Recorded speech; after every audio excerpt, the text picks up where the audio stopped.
అన్నింటిని మించి నిజంగా ఈ సినిమా గురించి కానీ ఈ సినిమా నిర్మాతల గురించి కానీ ఆ నిర్మాతలు రాధాకృష్ణ మారుతి వాళ్ళ గురించి కానీ ఆ దర్శకుడు నాకెవరూ పరిచయం లేరు. ఇంతవరకు నేను ఎప్పుడు వాళ్ళని కూడా చూడలేదు. ఒకరోజు సడన్గా మా అశోక్తి వచ్చి, గురుగారు మీరు ఒక సినిమాకి రావాలి ఆడియో ఫంక్షన్ కదా అంటే, రాకూడదని కాదు,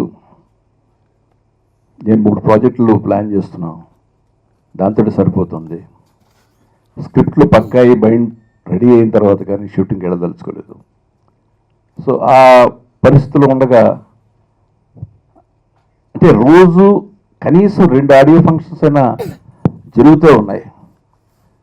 వాటిలో చాలా అప్లికేషన్స్ తోటి ఉంటాయి. ఒకదానికి వెళితే రెండో దానికి వెళ్ళక. హలో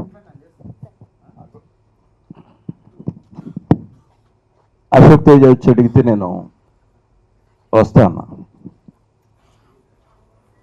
అయితే ఇక్కడికి వచ్చిన తర్వాత నాకు అనిపించింది నిజంగా రావాల్సిన ఫంక్షన్ అని.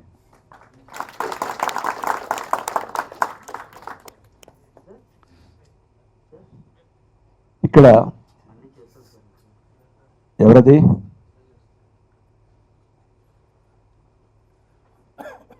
ఇక్కడ బడ్జెట్ సినిమాలు చాలామంది తీస్తున్నారు,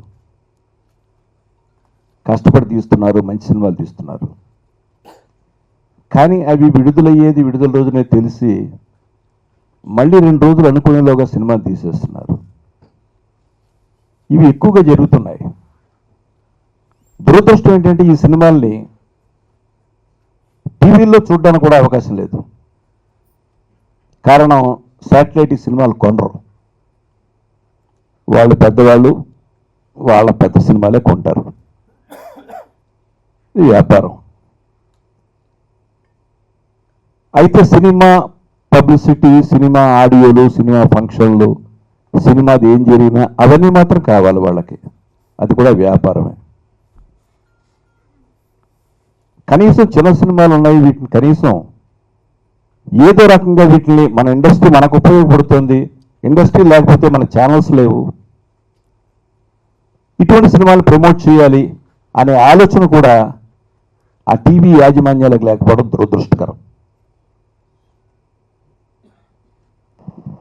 అందుకే చిన్న సినిమా ఎవరైనా తీస్తున్నారంటే భయం వేస్తుంది. బడ్జెట్ సినిమా తీస్తున్నారంటే నేను ముందు రాగానే వాళ్ళని అడుగుతా ఎంత అయింది మీకని.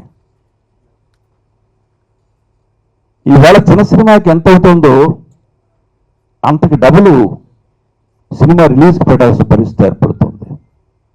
ఒక ₹1 కోటి, ₹1.5 కోటి సినిమా తీస్తే ₹1.5 కోటి మళ్ళీ రిలీజ్కి ఖర్చు పెట్టాల్సిన పరిస్థితి ఉంది ఇప్పుడు. అయితే తప్ప ఈ పోటీలో నిలవలేరు. అసలు పెద్ద సినిమాలకు అయితే పబ్లిసిటీ అక్కర్లేదు. బాహుబలి సినిమా ఉంది, నాకు తెలిసి రాజమౌళి ఒక్క అడ్వర్టైజ్మెంట్ పేపర్లో ఇవ్వలేదు, టీవీకి ఇవ్వలేదు, ₹1 ఖర్చు పెట్టలేదు పబ్లిసిటీకి. నాట్ ఈవెన్ సింగిల్ రూపీ నాకు తెలిసి, ఇఫ్ ఐఎమ్ రైట్. ఆ టీవీలో చేసుకుంటాయి. ఎందుకంటే తిరుగుతూ ఉంటే చెప్పాలని, ఇంతకుముందు ఏదైనా అడ్రస్ అడిగితే ఆ రామాలయం దాటి రైట్కి తిరిగితేనండి కరణం గారి ఇల్లు, ఇంకెవరి ఇల్లు అని. అలా సినిమా పరిశ్రమలో ఏ సినిమా అడ్రస్ అడిగినా ఈ రామాలయం దాటే వెళ్ళాలి. రామాలయం లాంటి